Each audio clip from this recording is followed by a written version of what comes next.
Hi, in this video we'll look at the final key area of neurobiology and immunology, which looks at the design of clinical trials for new vaccines and drugs. So, any new vaccine or any new drug that are going to be used for treatment in real diseases first must be subjected to clinical trials in order to establish that they're safe and that they're effective before they can be licensed for use with real patients.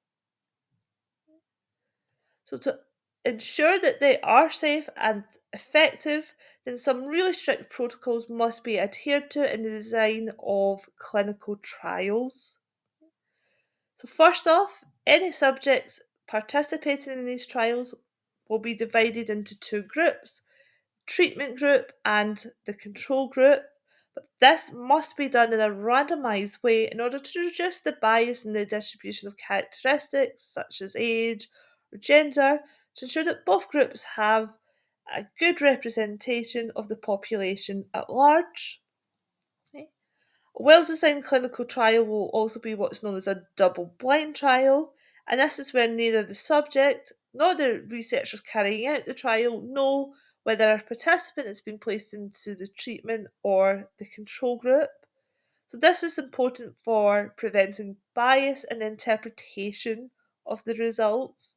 So, if a researcher knew, for example, that an individual reporting improvements was receiving the real treatment, they might be overconfident in attributing that improvement to that treatment when it could, in fact, be coincidental. So, one group of subjects are receiving the real vaccine, the real drug, but what about our control group? Well, in a lot of cases, this will be what's a placebo control. A placebo being something that looks like or mimics the real deal but lacks that active ingredient. Therefore, we can ensure that there's true valid comparisons between these two groups. So, anything reported by the placebo group, we know we can factor in when we decide whether or not this treatment is effective. Another major factor that is important in ensuring that the results are trustworthy and reliable is ensuring that there's a large group size in the design of the trial, that there are enough participants to establish statistical significance, particularly when you come to that comparison of the two groups. So at the end of the trial, both groups must have been at a suitable size in order to reduce the magnitude of experimental error. So a lot of this might rely on self-reporting of improvements. So you need to be sure that any difference that you see between those two groups is truly due to the medication, to the vaccine, and not a coincidental factor.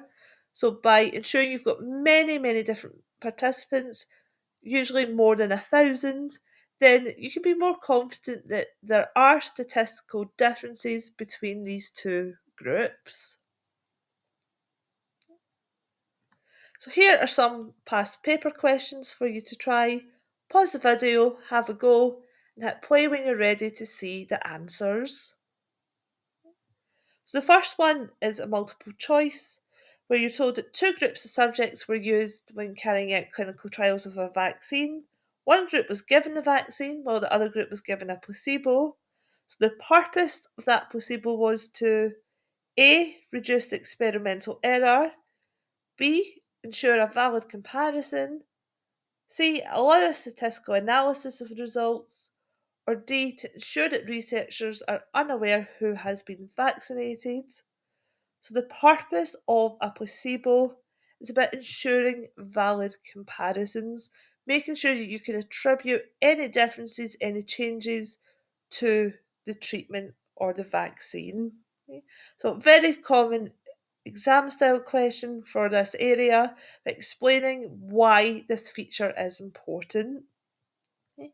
The other style is to describe what is actually meant by that protocol, as is example in the short response question, where we have clinical trials of vaccines often use a double blind protocol. So describe what is meant by the term double blind. So remember, this is when neither the subjects nor the researchers know whether they're getting the vaccine or whether they're getting the placebo. So I hope this has helped clear up this final key area, but please, if you do have any questions, let me know.